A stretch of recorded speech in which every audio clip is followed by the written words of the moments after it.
Hey everyone, and welcome back to a story that is going to challenge everything you think you know about power, redemption, and the healing force of a gentle touch.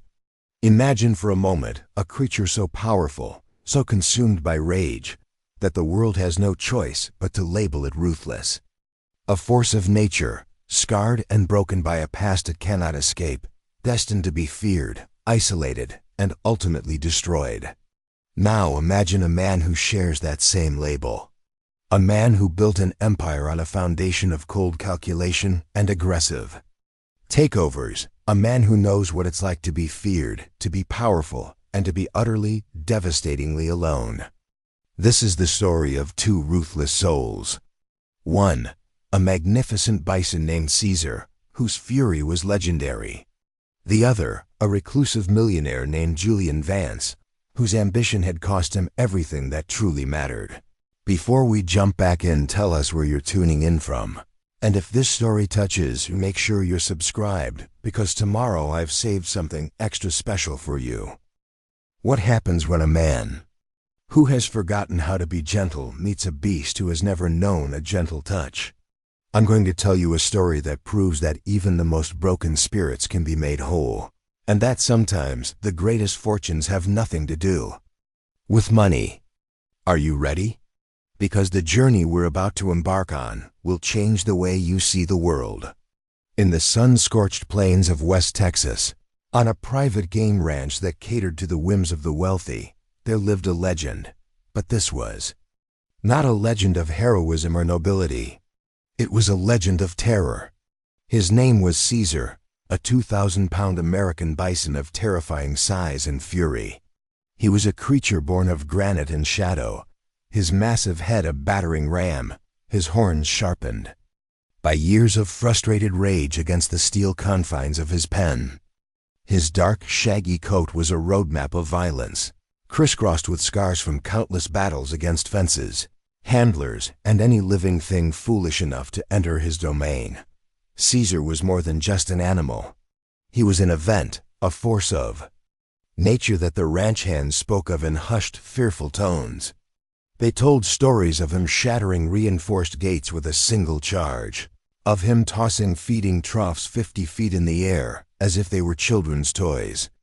3 handlers bore the permanent marks of his fury, men who had underestimated the speed and intelligence that lay coiled beneath his rage. The ranch owner, a grizzled man named Hank, had acquired Caesar as a juvenile, hoping his impressive size would make him a prized asset. But Caesar's trauma, born from a brutal and abusive past at a roadside zoo, had already curdled into an untamable aggression. He was now deemed too dangerous to keep, too unpredictable to sell, and was just weeks away from a final tragic appointment with a high-caliber rifle. He lived in a double-reinforced enclosure of steel and concrete, a fortress designed to contain a monster. And in the solitude of his prison, Caesar's rage only festered, a poison that had convinced him the world was a place of nothing but threats and pain. Into this world of fear and impending death stepped Julian Vance. He arrived not in a dusty ranch truck, but in a silent black helicopter that settled on the parched earth like a dragonfly. Julian was a man who seemed to defy the Texas landscape. Dressed in a simple but impeccably tailored linen shirt and slacks, he moved with a quiet, contained energy. He was in his late 40s, with sharp, intelligent eyes that had once assessed billion-dollar mergers with the same cool detachment.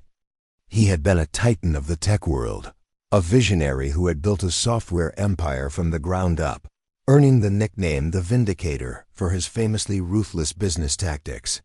He had acquired companies, crushed competitors, and amassed a fortune so vast it was difficult to comprehend.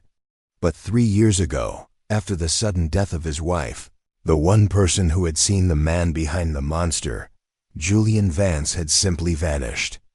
He sold his company, liquidated his assets, and disappeared from the public eye, retreating into a self-imposed exile, haunted by the realization that in his quest to conquer the world, he had lost his own soul. He had come to this remote ranch on a strange impulse, having heard whispers of an untamable bison. he wasn't sure why. Perhaps he was drawn to a creature whose reputation for ruthlessness mirrored his own.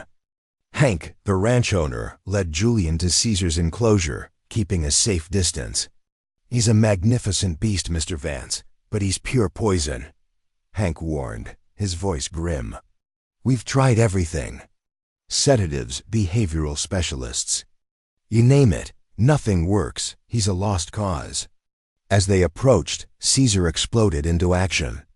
He charged the fence with a deafening roar, his massive head striking the steel bars with a sound like a car crash.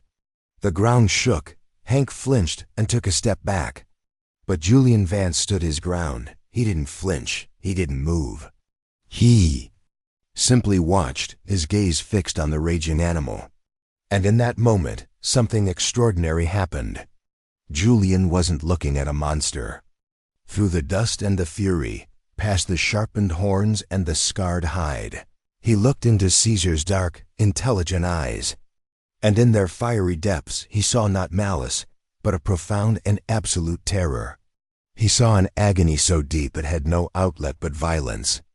He saw a creature that had been so wounded by the world that it had decided to declare war on everything in it. He saw himself. "I'll take him," Julian said, his voice quiet but firm. Hank stared at him, dumbfounded. "Take him? Mr. Vance, you don't understand. This isn't an animal you can own. He's a catastrophe waiting to happen. What's your price?" Julian asked, his gaze never leaving the bison. Hank, thinking it was a rich man's fleeting, foolish whim, named a price that was 5 times what any bison was worth. "Done," Julian said without hesitation. "Have the paperwork drawn up. I'll arrange for my own transport." That night, as the deal was finalized, Julian Vance stood alone by the steel enclosure under the vast star-filled Texas sky. Caesar paced inside, a caged storm, his heavy breaths misting in the cool night air. Julian didn't speak. He didn't try to approach. He just stood there, bearing witness. It was the first time in Caesar's life that a human had looked at him without fear, without greed, and without a weapon in their hand. It was the beginning of an impossible journey, a quest by a man who had lost his own heart to heal a creature that had never been allowed to have one. The world thought both of them were ruthless. Julian Vance was about to spend a fortune to prove the world wrong. Transporting Caesar was a monumental undertaking, a logistical and veterinary challenge that required the precision of a military operation. Julian chartered a specialized livestock transport plane and hired a team of the world's best large animal veterinarians. The process of sedating Caesar and moving his 2,000-pound body into the transport crate was a tense, dangerous affair that took 7 hours. But Julian oversaw every moment, his calm, decisive presence, a strange anchor in the controlled chaos. They flew not to another ranch, but to a place that existed only on Julian's private blueprints, a secret sanctuary he had been building for the past 2 years in a remote, high-altitude valley in the Colorado Rockies. He called it the Haven. It was a 500-acre expanse of pristine wilderness, a world of aspen groves, alpine meadows, and crystal-clear streams, surrounded by impassable mountain peaks. In the center of this wilderness, Julian had constructed a single state-of-the-art enclosure. It wasn't a pen. It was a habitat. Spanning 50 acres, it was enclosed by specially designed, non-intrusive fencing that was more psychological than physical, using mild sonic emitters to mark the boundary, rather than harsh steel bars. There was a heated, spring-fed pool, a custom-built shelter that resembled a natural cave, and fields of carefully cultivated native grasses. It was a bison paradise, built for an audience of one. When Caesar first awoke in the Haven, his confusion was palpable. The harsh Texas sun was replaced by the cool, crisp mountain air. The barren, dusty ground was replaced by soft green grass. He was surrounded not by steel, but by the scent of pine and the sound of rushing water. His first instinct was to charge, to test the boundaries of this new prison. He ran toward the fence line. But instead of a hard impact, he was met with a soft humming sound that was unpleasant, but not painful. It disoriented him. For the first time, his rage had no solid object to strike against, and so began Julian's patient crusade. Every single day, for weeks that bled into months, Julian would enter the habitat. He carried no tools, no weapons, no tranquilizer guns. He would simply walk to the center of the vast enclosure, sit on a large, flat rock, and remain there for hours. He never approached Caesar directly. He never made a sudden move. He just sat, a quiet, non-threatening presence in the Bison's world. He would talk to him, his voice calm and steady, telling the Bison stories of his own life. He spoke of his childhood, of his ambition, of the wife he had loved and lost, of the profound emptiness that had followed his greatest triumphs. He poured out his own pain and regret to this wounded creature, sensing that Caesar, better than any human, would understand the language of a broken heart. Caesar watched him with deep, unwavering suspicion. He would stay at the far end of the enclosure, his dark eyes tracking Julian's every move. Some days he would put on a display of aggression, charging through the meadows, tearing up clumps of earth with his horns, his furious bellows echoing through the valley. But Julian never reacted. He would just sit there on his rock, his expression unchanging, his presence a constant, patient message. I am not a threat. I will not hurt you. I am not leaving. This slow, painstaking process was a form of penance. For Julian, in his former life, he had been a man of impatience and immediate results. He had crushed deals in hours, dismantled companies in days. Now he was measuring progress in the inches Caesar dared to move closer. In the moments, the Bison's aggressive posturing would soften into mere curiosity. He was unlearning a lifetime of ruthlessness, replacing it with a radical and unfamiliar patience. He was learning to be gentle with another soul, and in doing so, he was learning to be gentle with himself. The first breakthrough came after 3 solid months. It was a cold, rainy afternoon, and Julian was sitting on his rock, soaked to the skin, his voice hoarse from hours of quiet talking. Caesar, who had been watching from 100 yards away, began to walk toward him. He moved slowly, cautiously, his massive head low. He stopped 10 feet from Julian, his hot breath misting in the cold air. They sat like that for a full hour, man and beast, sharing the quiet solitude of the rain-swept meadow. Caesar didn't retreat. It was a truce, a fragile acknowledgement that this strange, quiet human was perhaps not like the others. The story of the reclusive tech billionaire and his pet monster, as the tabloids were beginning to call it, was too strange to remain a secret forever. Whispers turned into articles, articles turned into sensationalized news reports. Julian Vance, the corporate predator, had lost his mind and was now living in the mountains with a killer bison. It was a narrative that captivated the public's imagination, and it caught the attention of Millionaire Vance, a sharp, award-winning investigative journalist for a major news network. Amelia was known for her cynical, no-nonsense approach to storytelling.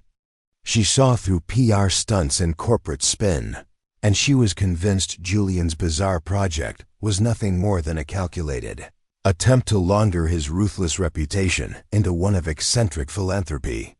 She pursued an exclusive interview with a relentless tenacity that mirrored Julian's own past business dealings. After weeks of requests, Julian, against the advice of his small loyal staff, agreed. He knew the world's skepticism was a formidable wall, much like the steel fences that had once imprisoned Caesar. He decided the only way to tear it down was to let someone see the truth for themselves. But before we see what happens when the cynical world comes face to face with this impossible bond, I have to pause and ask you something. What do you think is more powerful, a lifetime of trauma or a single act of radical patience? If you believe in the power of second chances for both animals and people, do me a favor and hit that like button.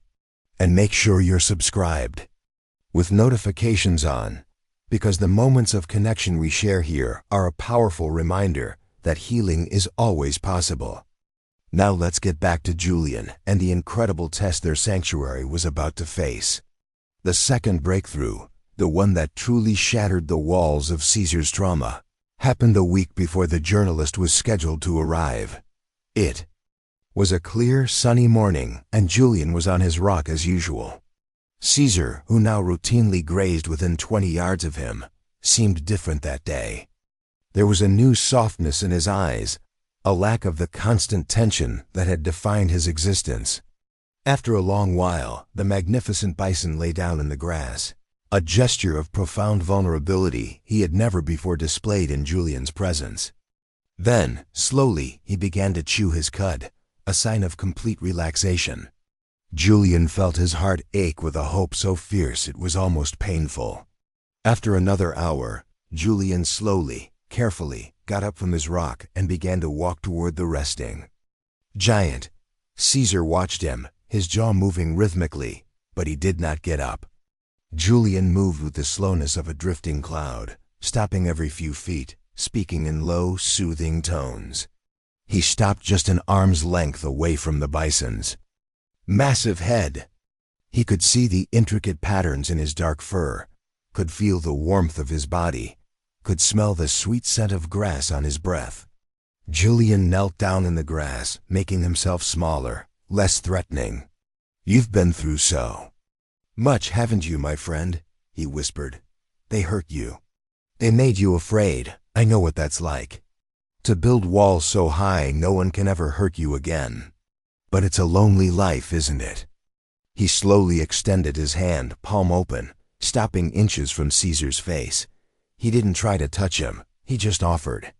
He waited. Caesar stopped chewing. He looked at the outstretched hand, a hand that held no weapon, no rope, no needle. A hand that was simply there, offering a connection without demand. After a moment that stretched into an eternity, the bison leaned forward and gently, with an impossible tenderness, pressed his wet nose into the center of Julian's palm. It was the touch, the gentle touch he had never known. Tears streamed down Julian's face, not of sadness, but of overwhelming gratitude.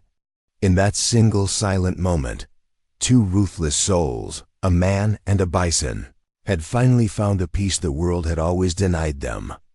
Julian Vance arrived at the Haven with a film crew and a deep-seated cynicism. She was a professional skeptic, and she was ready to dissect what she believed was a carefully orchestrated performance. But the raw, untamed wilderness of the sanctuary and the quiet, changed demeanor of Julian Vance immediately threw her off balance. This wasn't the arrogant corporate raider she had read about. This was a man who seemed to have been stripped down to his essential self, his movements slow and deliberate, his eyes holding a profound and weary peace. Julian led her to the observation deck overlooking the main habitat. Below, Caesar was grazing peacefully near a stand of aspen trees. "He's magnificent," Amelia admitted, her professional guard momentarily slipping as she took in the sheer scale and power of the animal. "And you've built him a palace. But let's be frank, Julian, is this all just a grand gesture? A way to atone for a career spent being, for lack of a better word, ruthless?" Julian met her gaze without flinching. "Perhaps it is," he said quietly. "But is atonement a bad thing, Amelia? Or is it possible that the most ruthless among us are simply the most wounded? I didn't bring Caesar here to tame him. I brought him." Telling and preparing this story took us a lot of time, so if you are enjoying it, subscribe to our channel. It means a lot to us. Now back to the story. Here to give him something neither of us had ever truly experienced, a place where he could feel safe enough to let his guard down. Over the next 2 days, Amelia observed. She watched Julian enter the habitat and sit on his rock. She watched Caesar approach him, not with the explosive rage she had seen in the old videos, but with the quiet familiarity of an old friend. She witnessed the gentle touch, the bison resting his massive head near Julian's shoulder, a gesture of trust so profound it defied rational explanation. Her skepticism was being eroded by an undeniable truth, but her journalistic instinct still searched for the angle, the catch. The catch arrived on the third day, not as a revelation of deceit, but as a fury of nature. An unseasonable and violent blizzard descended upon the mountains with terrifying speed. What began as a light snowfall quickly became a blinding whiteout. Driven by hurricane-force winds, the temperature plummeted. Within hours, the sanctuary was buried under 3 feet of snow, and it was still coming down. They were completely cut off. The helicopter was grounded. The mountain roads were impassable. Then the power went out. A massive pine tree, heavy with snow, had crashed down on the main power line. The sanctuary's high-tech systems, including the sonic fences and the critical heating elements in the water pipes and animal shelter, went dead. They were plunged into a primitive, desperate struggle for survival. The backup generator, their only hope, was located in a small outbuilding 300 yards from the main lodge, a journey that was now impossible. The path was blocked by deep, impassable snowdrifts and the tangle of the fallen pine tree.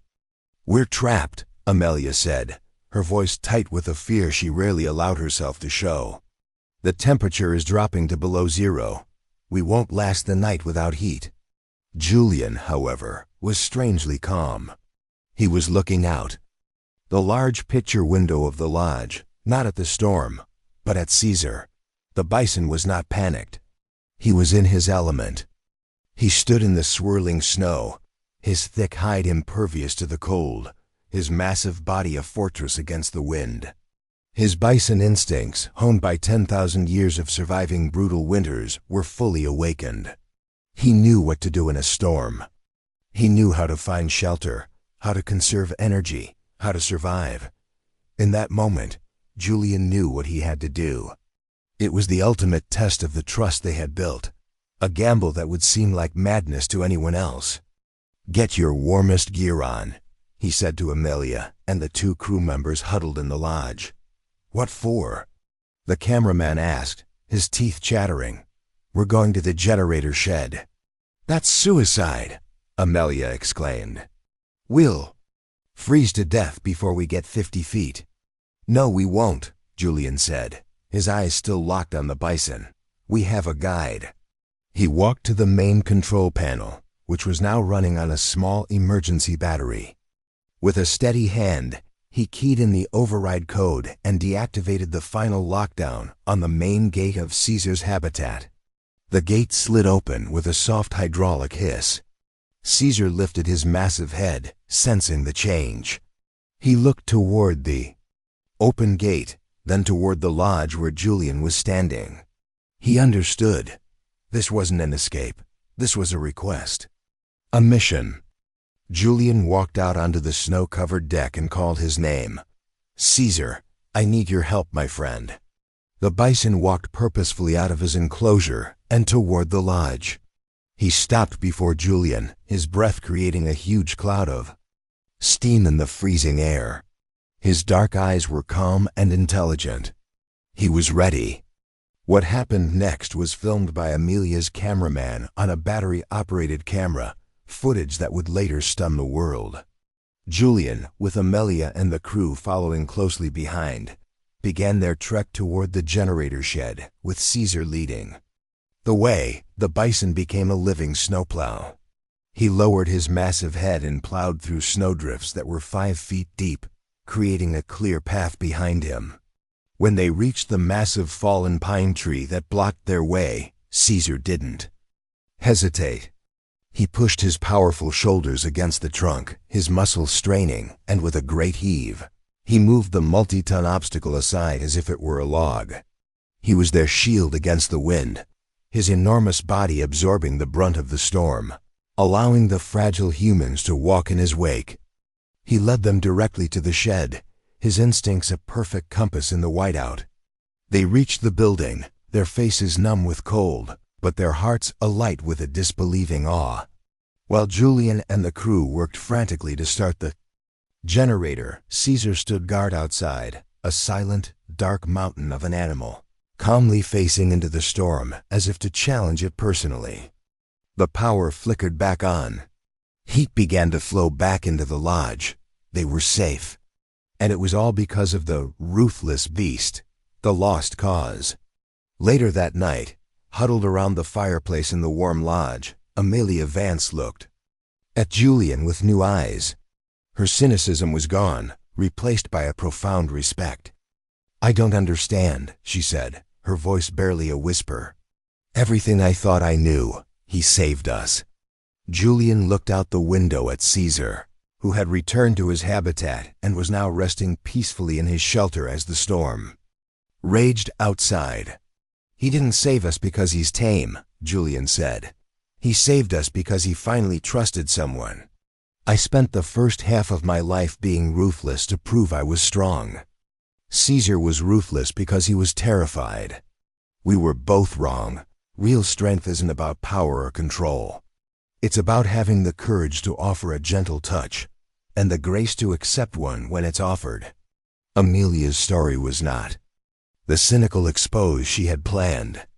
It was a story of redemption, of an impossible friendship, and of the radical idea that the most wounded souls, whether man or beast, hold within them the greatest capacity for healing.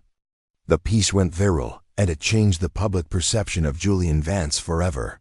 He was no longer the corporate predator, but the man who had listened to a monster and found a friend.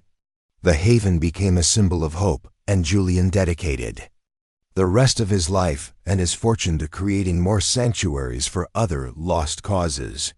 He had found his atonement not in a grand gesture, but in a single quiet relationship. The final scene of Amelia's documentary showed Julian and Caesar standing together on a sun-drenched morning after the storm had passed. The world was white and silent and beautiful. The man rested his hand on the bison's massive shoulder, and the bison leaned into the gentle touch. Two ruthless souls had weathered the storm, and in saving each other, they had found their way home. The years that followed the great blizzard were ones of quiet, profound purpose. Amelia Vance's documentary, titled The Gentle Touch, won awards and was broadcast around the globe. It did more than just change the public's perception of Julian Vance. It ignited a global conversation about trauma, healing, and the deep, often misunderstood emotional lives of animals. The haven, once a secret sanctuary, became the heart of a new global mission. Julian, with the quiet dedication of a man who had found his true calling, established the Haven Foundation, a non-profit dedicated to rescuing other lost causes, animals deemed too broken, too dangerous, or too traumatized for traditional shelters.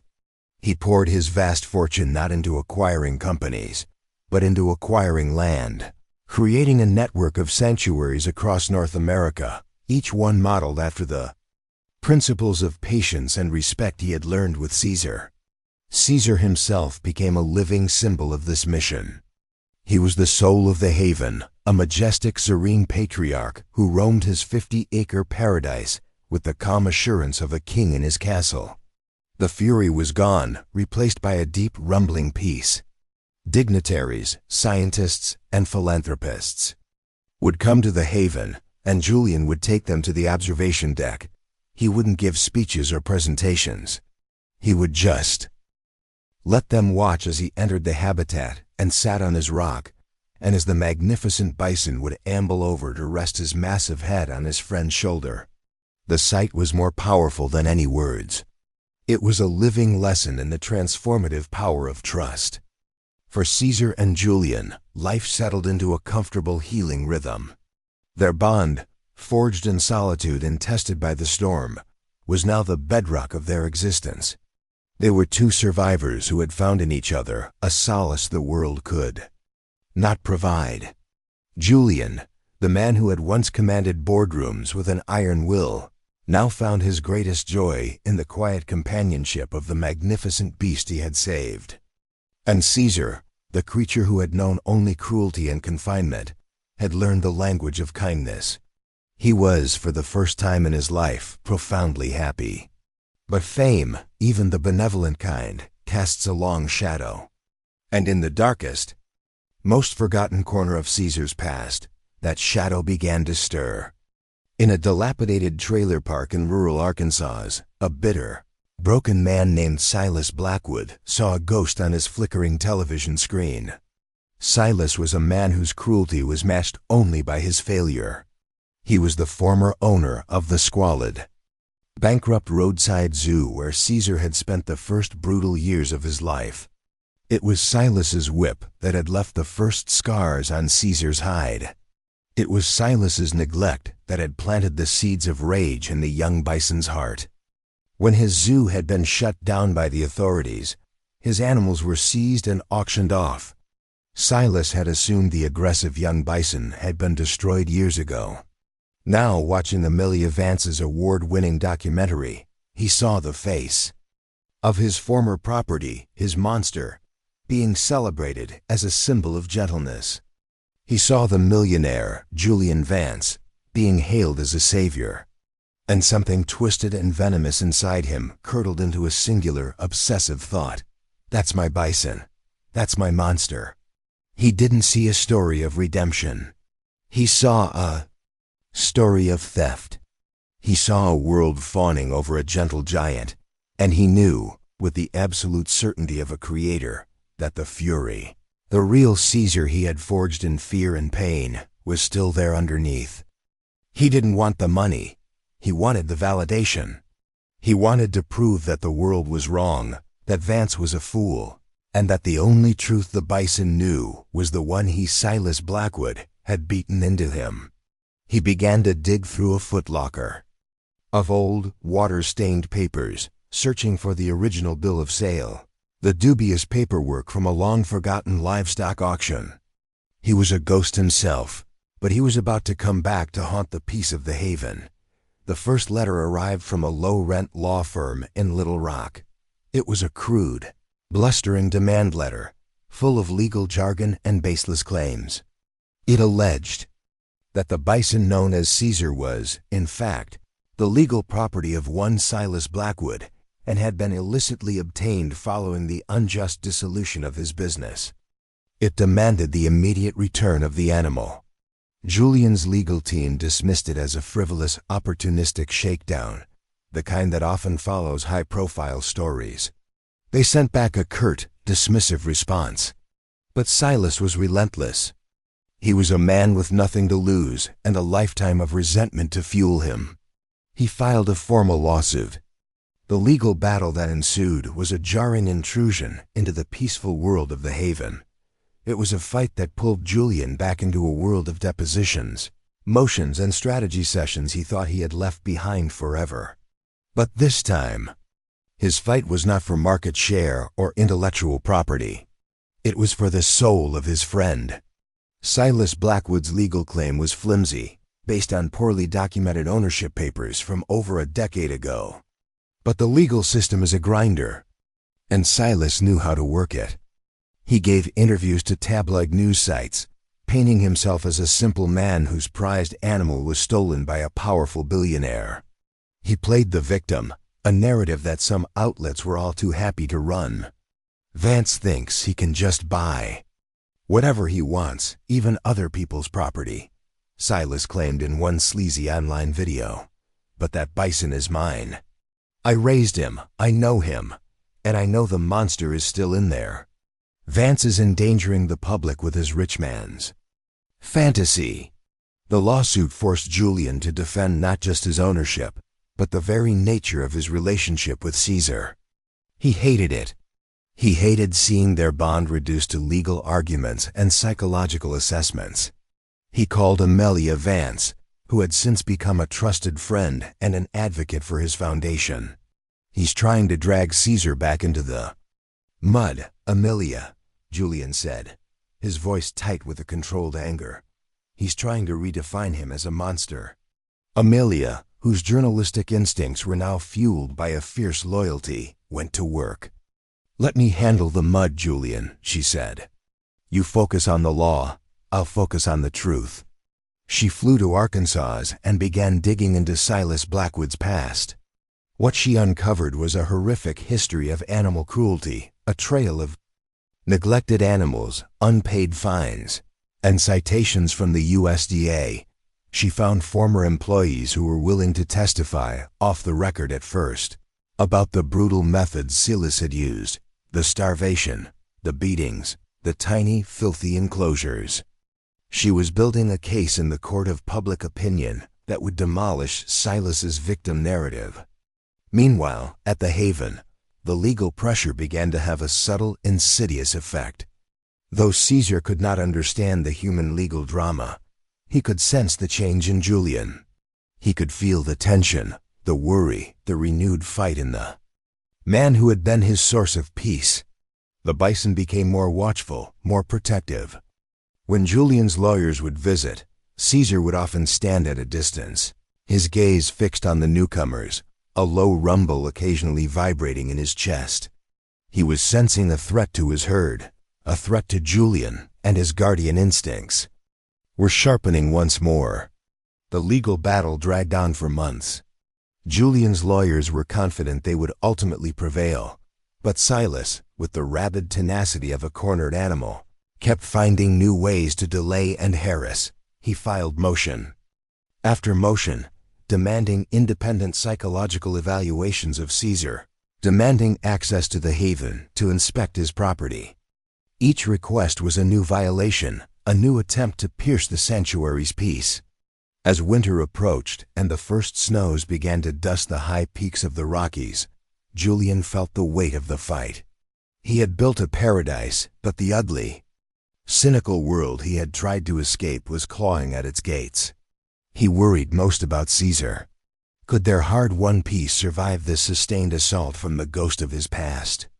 What happens, I want to ask you, when a healed soul is confronted with the very architect of its original trauma? Can peace and trust stand against a determined effort to reawaken old demons? Silas Blackwood knew he was losing the legal fight. Amelia's investigative series on his history of animal abuse had aired, turning public opinion sharply against him. The courts were systematically dismantling his claims. Facing defeat and public humiliation, his mind, already twisted by resentment, snapped. He decided that if he couldn't have his monster back, he would prove to the world that it was, indeed, a monster. He would unmake Julian Vance's miracle. He would break Caesar.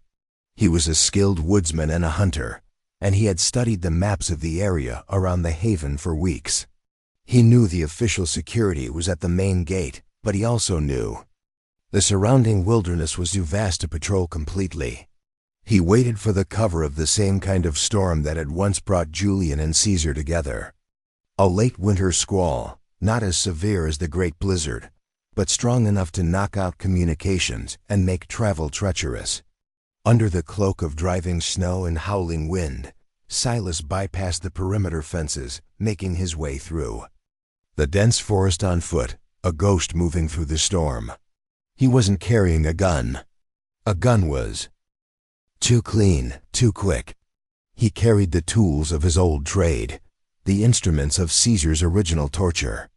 A coiled leather bullwhip and a heavy-duty, battery-powered cattle prod. His goal was not to capture or kill the bison. It was to provoke him, to trigger his deepest trauma, to reignite the blind rage that Silas had so carefully cultivated years ago. He wanted to force Caesar to attack, to become the killer beast Silas always claimed he was, preferably while Amelia Vance's ever-present. Cameras were rolling. Inside the Haven's main lodge, the atmosphere was tense. The storm had knocked out the satellite dish, cutting them off. Julian, Amelia, and a small skeleton crew were riding it out. But Julian felt a deep and profound unease that had nothing to do with the weather. He looked out at the habitat, where Caesar was standing near the edge of the aspen grove, his massive head raised, sniffing the wind. The bison was agitated, but not by the storm. He was sensing something else, a scent from his past, a smell he associated with pure terror. And then, through the swirling snow, Julian saw him. A lone figure, dark and menacing, walking calmly into the 50-acre habitat as if he owned it. It was Silas Blackwood. Julian's blood ran cold. "My God," Amelia whispered, standing beside him at the window. "How did he get in?" Julian didn't answer. He was already moving. He grabbed a heavy parka and burst out of the lodge, ignoring Amelia's frantic calls to wait for security. He knew there was no time. This was not a problem for security guards.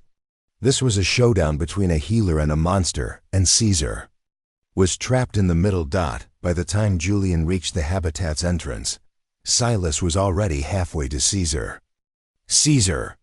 Silas's voice was a venomous snarl that cut through the howl of the wind. "Remember me, boy? Remember who's your master?" The Bison's reaction was instantaneous and violent. The moment he heard that voice, that specific cadence of cruel authority, his hard-won peace shattered. A bellow of pure, terrified rage tore from his throat.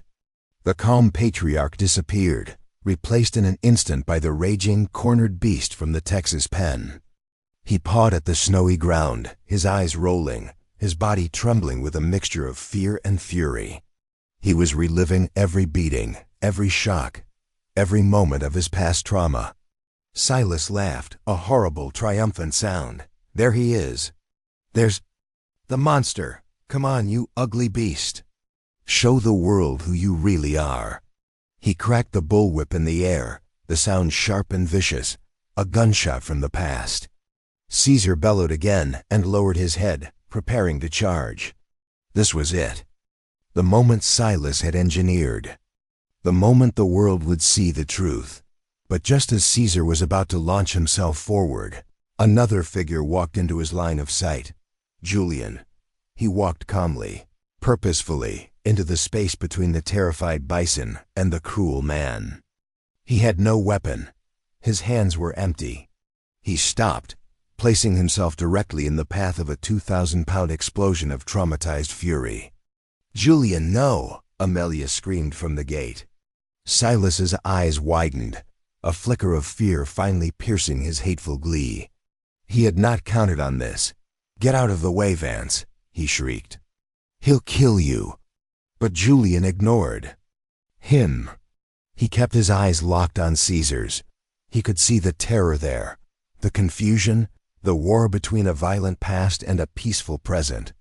He began to speak, his voice the same calm, steady tone he had used for months on end while sitting on that rock. "Easy, my friend," he said, his voice carrying over the wind. "Easy, Caesar, I'm here, you're safe." Caesar faltered in his charge, his massive head swaying, his mind a battlefield of conflicting signals. The voice of his tormentor was behind him, the voice of his savior in front of him. "He doesn't own you anymore," Julian continued, taking a slow, deliberate step closer. "That life is over. This is your home. This is the haven. Remember the quiet. Remember the grass. Remember the sun on your back." He extended his hand, the same gesture he had offered on that first day of their connection. "Remember the gentle touch." Silas, seeing his victory slipping away, lunged forward with the cattle prod, aiming for Caesar's flank. "He's mine," he screamed. But what happened next was the final, definitive miracle of the haven. Caesar, seeing the threat to Julian, made his choice. The war inside him ended. His past did not win, his present did. He ignored the man with the prod. In a movement of astonishing speed, he moved not to attack, but to protect. He wheeled his enormous body around, placing it squarely between Julian and Silas. He didn't charge. He just stood there, a living wall, a mountain of dark fur and absolute resolve.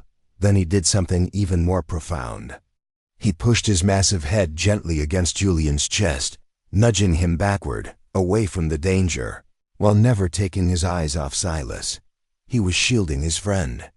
He was protecting his herd. He had faced down the ghost of his past and chosen the family of his present.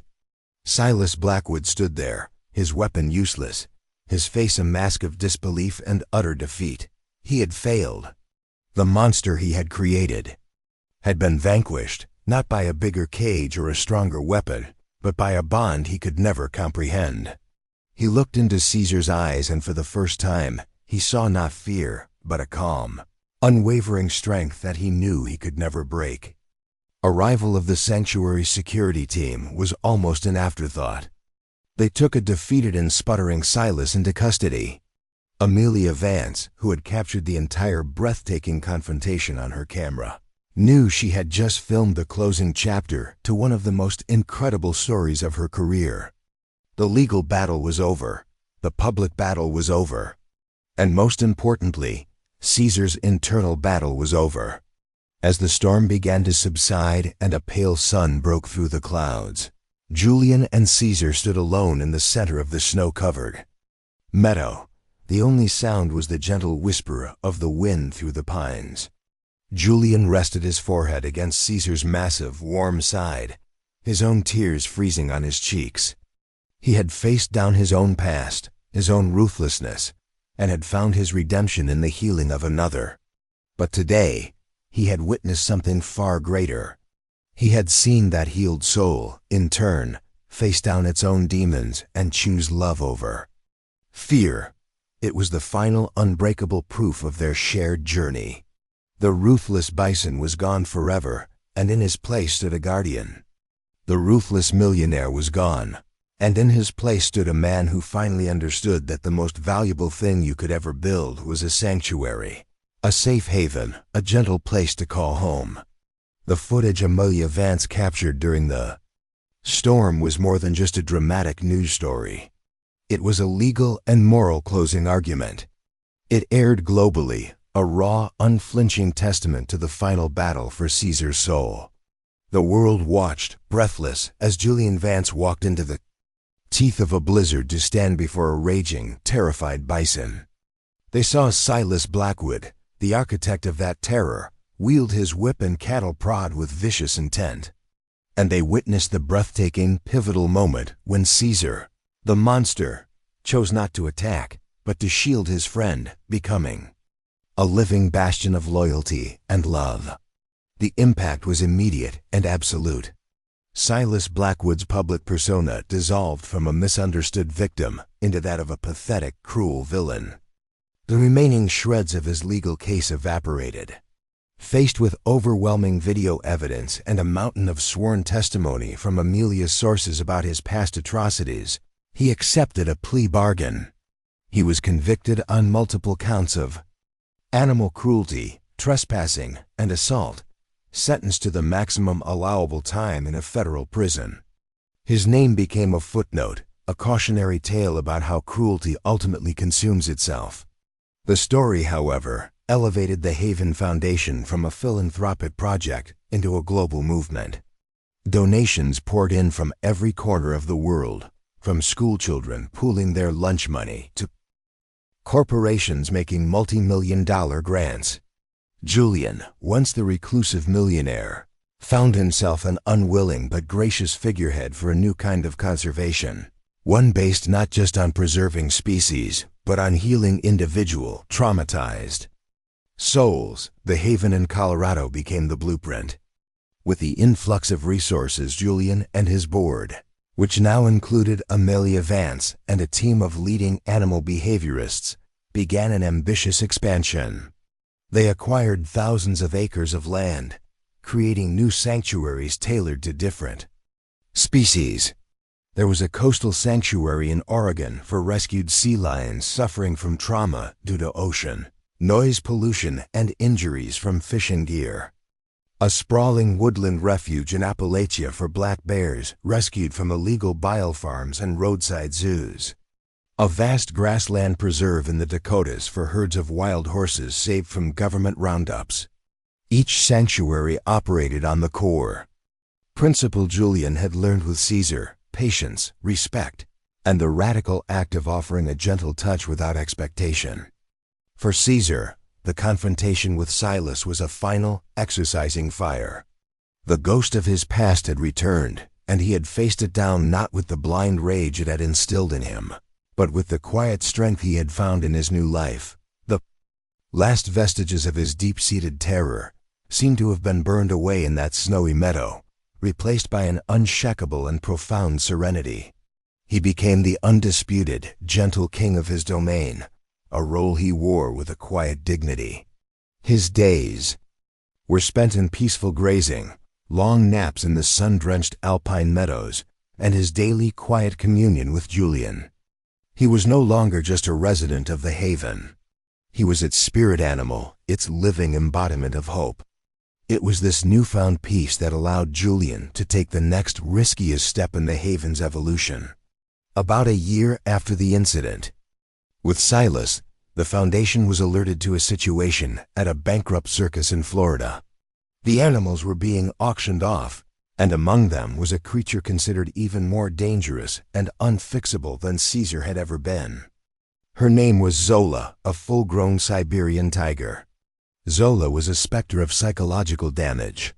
She had spent her entire life in a cramped, barren cage, only let out to be forced into performing unnatural tricks through fear and punishment. She was a notorious handler-killer, having mauled 2 trainers who had pushed her too far. She was emaciated, neurotic, and so aggressive that she would charge the bars of her cage at anyone who came within 20 feet. No zoo or sanctuary would take her. She was slated to be sold to a private collector who ran a canned hunting operation in Texas. Julian knew the risks were immense. A tiger was not a bison. Zola was a predator, her instincts honed for killing.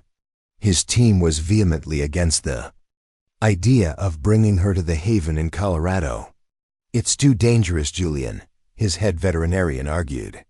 "We don't have the right protocols, and what about Caesar? The scent of a large predator could re-traumatize him, undoing years of work." But Julian had seen the photos of Zola, the same desperate, terrified rage in her eyes that he had once seen in Caesar's. He couldn't turn away. He made a decision that once again seemed like madness to the outside world. He would bring Zola to the haven. He constructed a new, separate habitat for her, a masterpiece of ecological design a full mile away from Caesar's, buffered by a dense aspen forest. It was a sprawling wooded enclosure with a deep, clear pond, rocky outcrops for climbing, and heated dens. When Zola arrived, she was every bit as dangerous as her reputation suggested.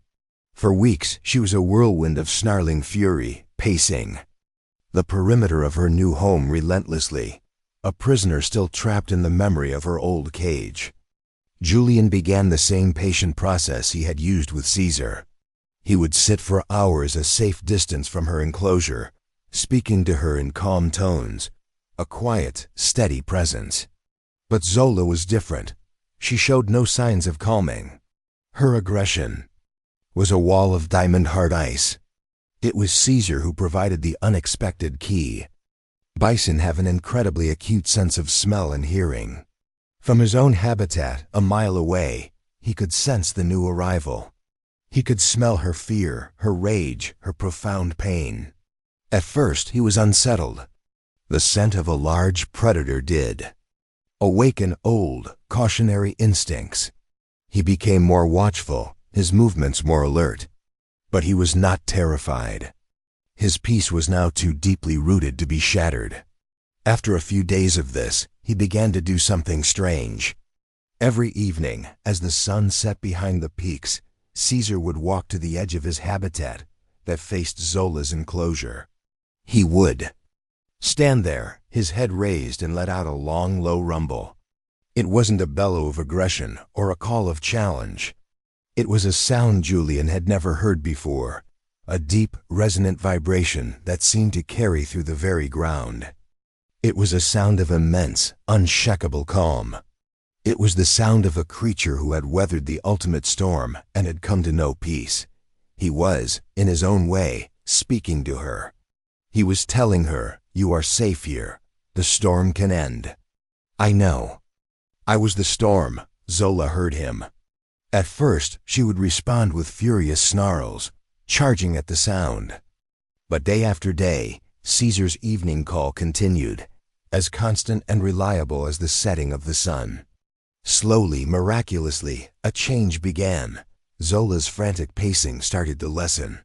She would stop her snarling and listen, her ears twitching. Her head cocked as if trying to decipher this strange, peaceful language. The ice wall of her trauma began to show the faintest of cracks.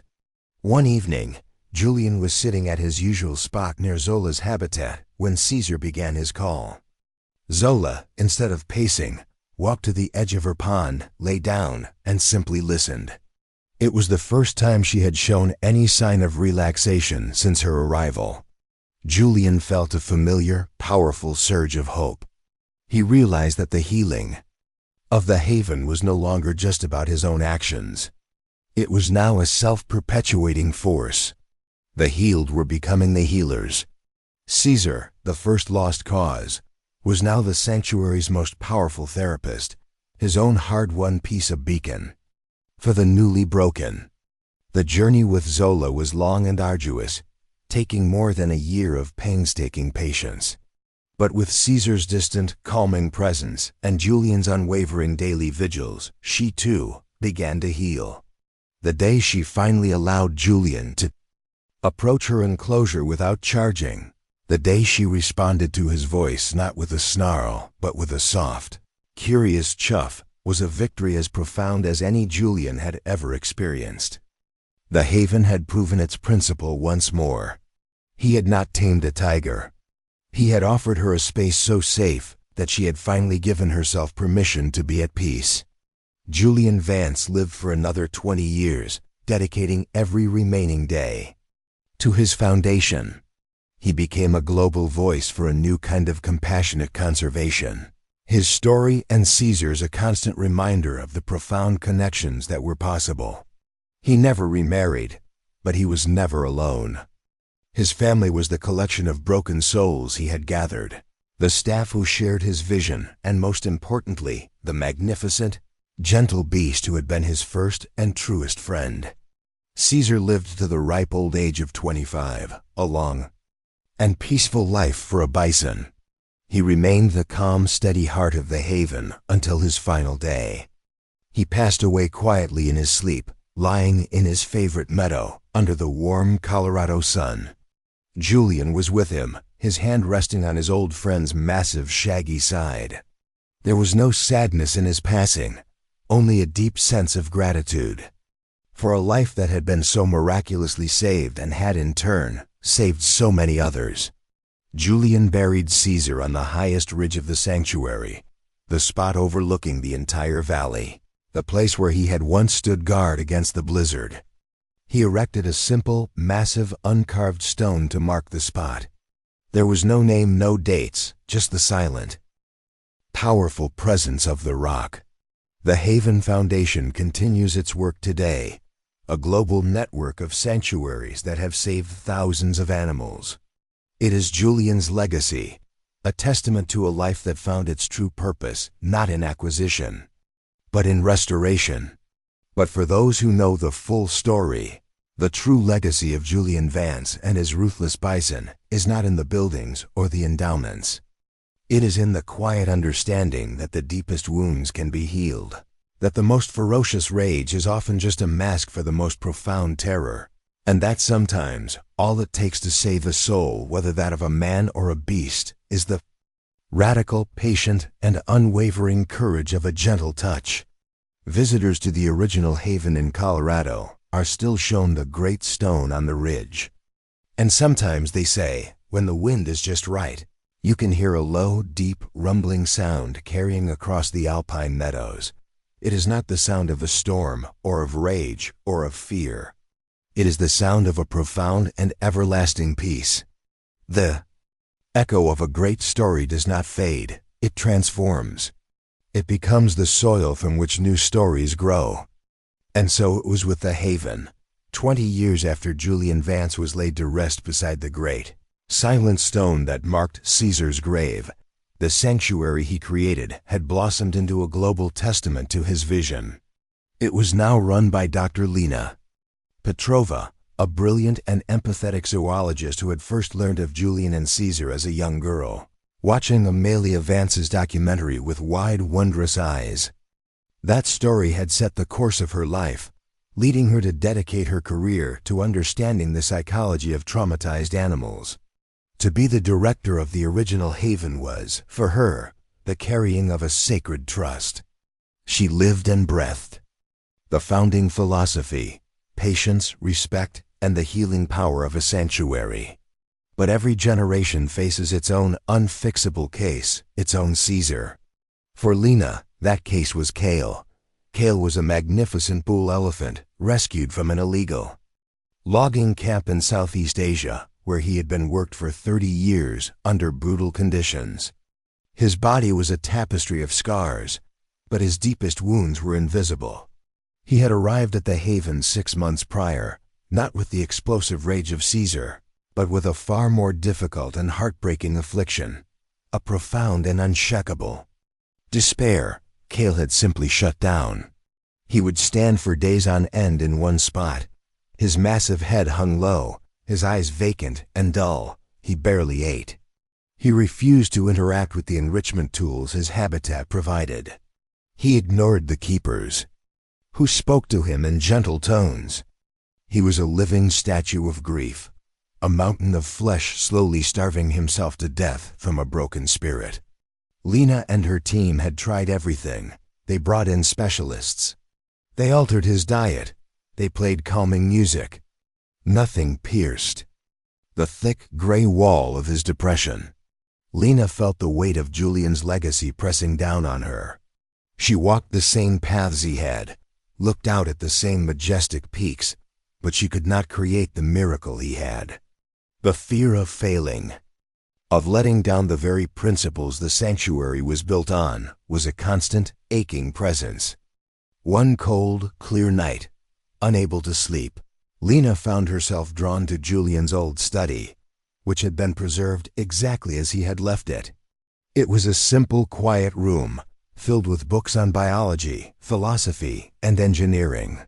On his desk sat a series of worn leather journals. With a feeling of reverence, she opened the first one. It was Julian's private chronicle of his time with Caesar. She read for hours, captivated not by the triumph, but by the struggle. Julian's entries were raw and honest, filled with his own doubts and frustrations. He wrote of the crushing loneliness, the feeling of hopelessness as Caesar raged against the world day after day. Lena saw her own current struggle reflected in his words from decades past. Then she found a passage, written just after the first time Caesar had let him touch him. "I have been thinking about my own arrogance," Julian had written. "I came here believing that I had to be the one to heal him, that my patience, my presence, was the medicine. I see now that I was mistaken. I cannot teach a bison how to be a bison. My presence did not tame his rage. It only created a space, safe enough for his own true nature to emerge from beneath the terror. My job was not to be the healer. My job was to be the keeper of the peace, the guardian of the sanctuary, so that he could remember how to heal himself." The words hit Lena with the force of an epiphany. She had been trying to be Julian.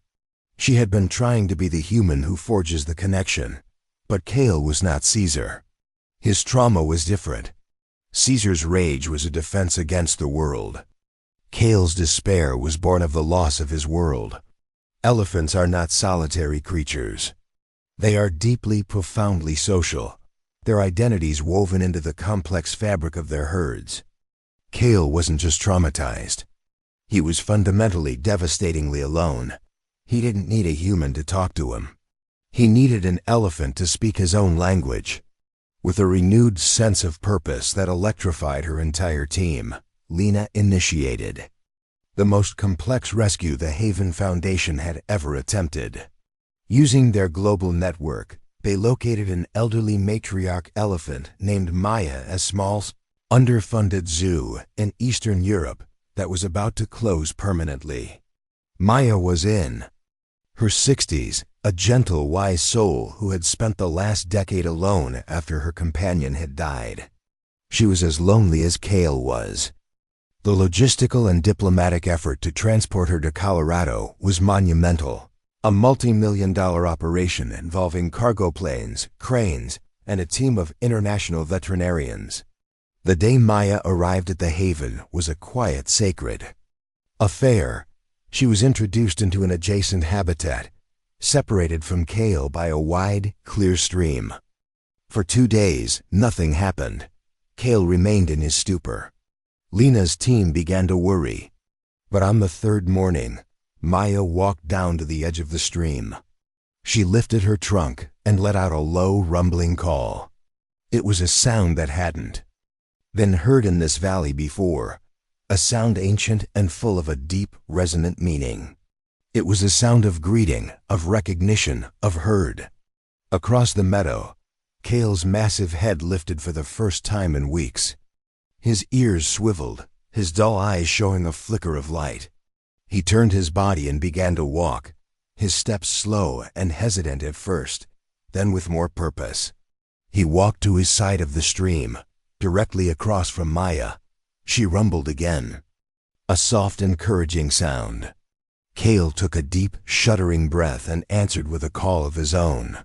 A sound so full of sorrow and longing that it brought tears to the eyes of everyone watching. He walked into the water. Maya did the same. They met in the middle of the stream, and the old, wise matriarch gently wrapped her trunk around Kale's. She touched the scars on his side. She touched the deep hollows of his face. She was speaking the language of shared experience, of silent understanding. In that moment, Kale's wall of grief did not just crack. It crumbled into dust. He began to weep, deep, silent tears rolling down his leathery cheeks as he leaned his immense weight against her, finally allowing himself to share the burden of his pain. Lena Petrova stood on the observation deck, looking at the 2 elephants intertwined in the stream, their silent conversation a more powerful therapy than anything she could have devised. She looked up at the high ridge, at the simple, great stone that marked the resting place of a legendary bison. She finally understood Julian Vance's true legacy. It wasn't a method to be copied. It was a philosophy to be lived. The haven was not about a person saving an animal. It was about creating a world safe enough for the broken to find each other, and in doing so, to become whole again. The gentle touch was not just Julian's hand on Caesar's head. It was the trunk of one elephant comforting another. It was a chain of compassion, passed down through the years, an unbroken circle of healing that would forever be the enduring, silent and powerful soul of the sanctuary. And so, the story of the haven was never just the tale of one man and one bison. It became a living chorus of rescued souls, and each life saved, each spirit healed, added a new verse to an ever-expanding song of hope. From the ruthless bison who learned trust, to the grieving elephant who remembered love, the lesson remained the same. The true sanctuary was not the land or the fences, but the sacred space created between 2 beings when one chooses empathy over fear. Julian Vance's ultimate legacy was this simple, profound truth. In a world full of loud, brutal force, the quiet power of a gentle touch is the most world-changing force of all. Up next, we have 2 more incredible stories that are waiting for you. Just click the image you want to watch, and it will take you there. If you enjoyed this video, make sure to subscribe. It would mean a lot.